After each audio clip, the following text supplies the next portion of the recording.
A Hartford landmark, the biggest blaze to strike Hartford in 10 years.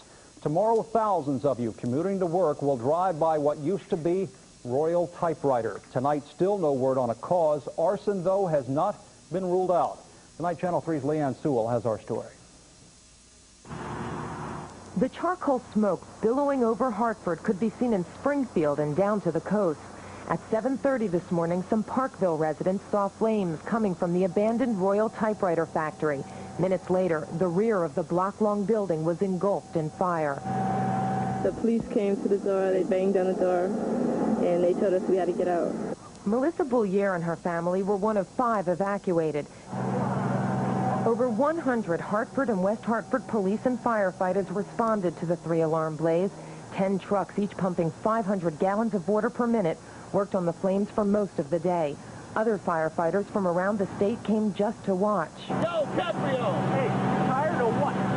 This is one of the biggest fires in Connecticut, recent, and besides being, fire buffs, we're observing how their professionals are doing their job there and see what we can learn from it.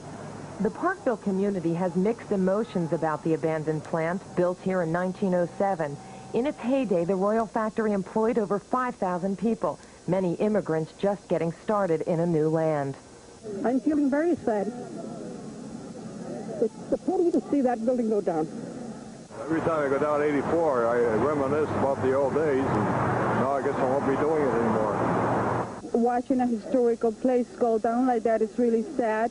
And at the same time, it's not so sad at all, because for the same reason that we could get a new place there, established again in a new environment, and many jobs for the new generation.